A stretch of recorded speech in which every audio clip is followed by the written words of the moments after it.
Attention! The following footage is for demonstration purpose only. I don't take any responsibility for damage done to persons or property caused by the recreation of these experiments. Usually, I only show experiments that were successful. In today's video, I'll be showing experiments that didn't work and footage that had not been used in the video.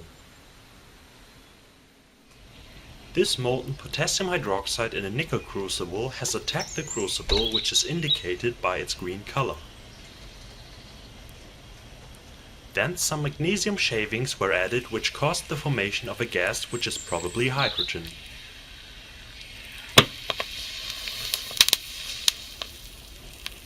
In addition to that, elemental potassium is formed, which immediately burns away and causes the color of the flame.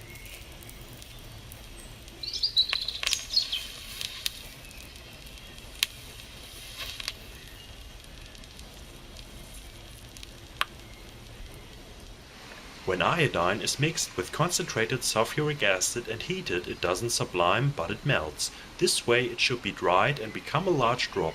Then the purification by sublimation should not be needed anymore. A large piece had formed which seemed to be dry. When breaking it, it became visible that lots of bubbles had formed which contained a large amount of sulfuric acid. In this experiment, which is from the synthesis of potassium iodate, a solution of potassium iodide is added to a hot solution of potassium permanganate.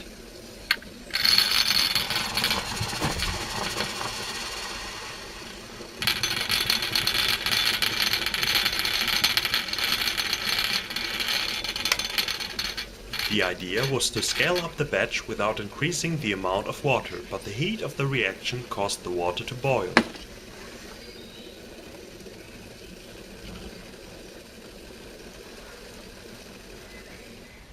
The mixture of iron powder and sulfur is well known for being easily to ignite with a hot metal or glass rod.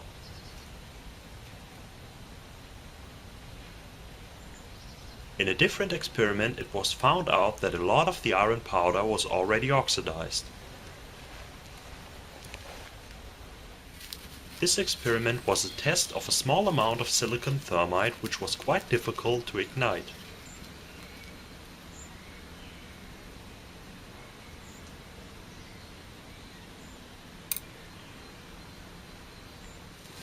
Only after a few attempts, the mixture of aluminium powder, sulfur and ground up sand could be ignited.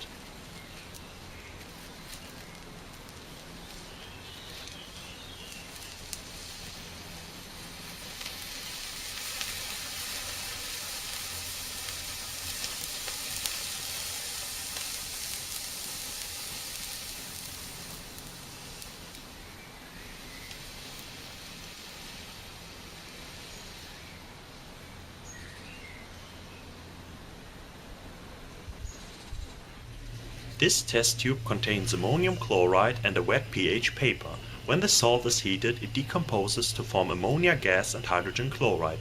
Both gases have a different density, so two layers are formed in which the paper shows an acidic or basic pH value. The effect was often very weak or not visible at all, which is why it hasn't been made into a video yet. Here the effect can be fairly seen, even though the hydrogen chloride should be heavier than the ammonia. This is sodium in diethyl ether containing some benzophenone. The white solid is made of side products which had formed in the reaction between the sodium and the oxygen and traces of water in the ether, as well as some reactions of the benzophenone. When the oxygen and the water from the solvent are used up, the surrounding of the sodium becomes colored, which is due to the formation of a ketyl radical.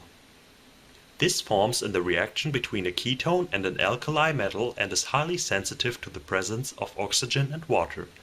When the reaction is done in an inert atmosphere, the whole solvent becomes colored. This is an indicator that the solvent is completely dry and free of oxygen.